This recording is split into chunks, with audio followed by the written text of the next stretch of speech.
Bob Brown is an honorary member of the New English Art Club. This year he is celebrating 50 years since he first exhibited with the Society. The paintings ought to speak for themselves, and I'm a figurative painter, and in most cases I think they do sing out. When they work, they sing out, and that does it, I think. And I mean, is it always been difficult? Is it easier over time to talk about it? Well, I suppose so. As you get more confident, perhaps, but it's about the same. About the same. I avoid it where I can. So, what inspires you to paint? All sorts of things. But essentially, I start by being excited by something I see. I get a sort of buzz or a wow. Oh, look at that! And it's that. And I usually paint in oils on the spot and do all my note taking in oils. And it's that buzz that gets me going. And it's that excitement that I think drives the work right to the end. In many cases, I think that's certainly it. I've been very lucky in that I've travelled a lot and travelled a lot to work and been to all sorts of interesting places with my posh art box, and then develop the pictures when I get back. So that's been, and that's very exciting. I've been, for example, most recently to Georgia, Russian Georgia, which is a spectacularly interesting place. I've numerous trips to Turkey, central, not Western Turkey, but Eastern Turkey, Armenia, and then over the border. Again over the border into Georgia, so and then south into Syria from Turkey, from Mardin, also very interesting. I love the desert. The desert is full of wonderful colours, and I like working there. And I hope to go later this year or sometime soon to Oman. I've got a contact in Oman who wants me to go and do some work, so that'll be another burst of excitement. Sounds really nice. Is your inspiration to paint the same inspiration you had when you first started? Well, the need to do it is the same.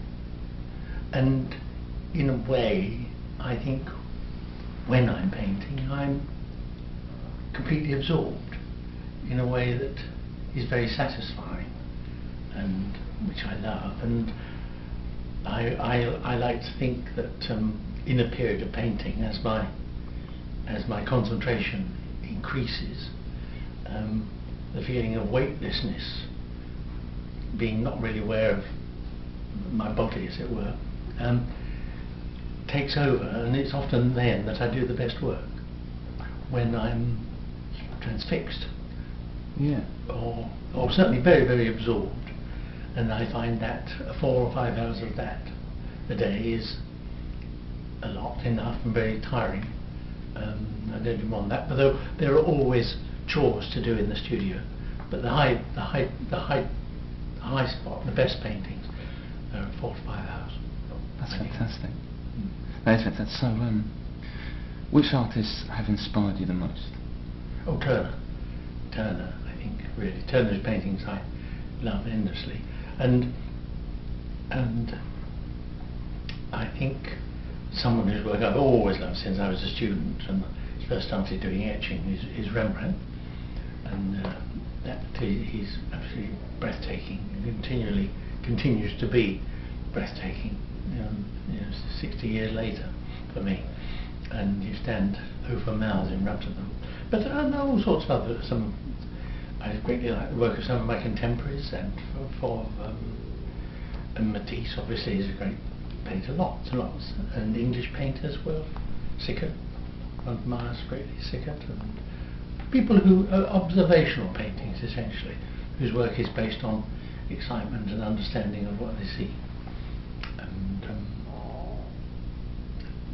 a few others. But that's fantastic. Okay.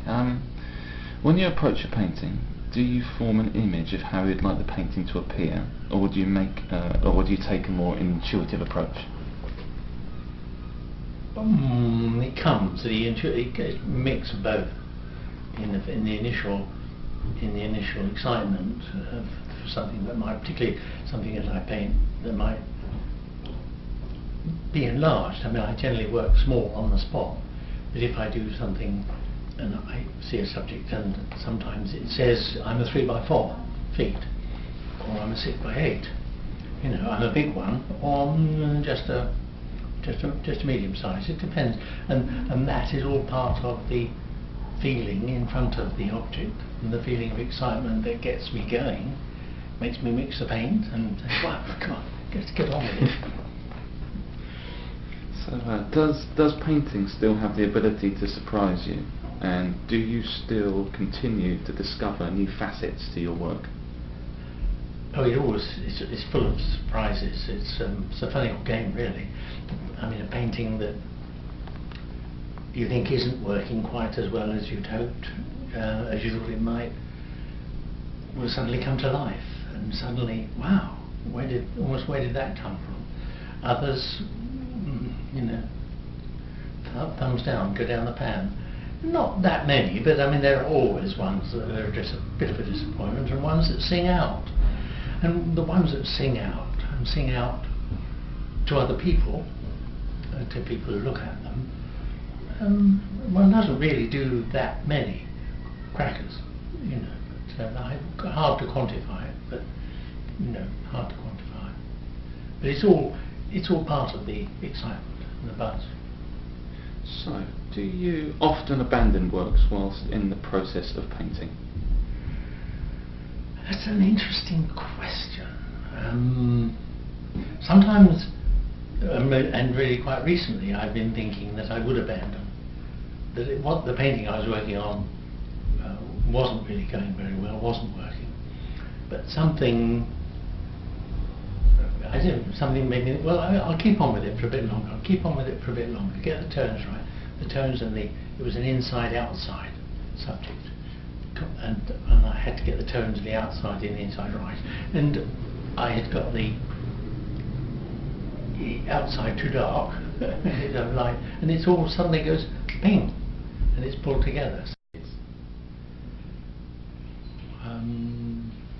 Well, the essential physical practice of painting is just developed, use of colour, but otherwise not dramatically. I think my understanding of what colour will do is always expanding and growing, and there's more to learn,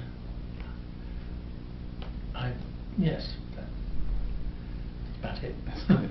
So this is the last question. What does being a member of the New English Art Club mean to you? Yes, well, I became a member, as you said, a long time ago. It's been very, very good, very, very useful, very encouraging, very helpful. It's helpful having colleagues in the same business, as it were, and members. One makes friends with some of the members, but one knows fairly lightly a large number. But that comradeship and common interest is very important, particularly when you're 25 to 30, 35, when you've got other, perhaps family responsibilities, and it's not always easy to get the hours in because you've got to do a bit of teaching or whatever. And in that sense, I would say I regard myself as having been lucky to have been in the New English, and I've tried to make a contribution to the New English, as it were, as a thank you. But it's great, very encouraging, very important for a young painter.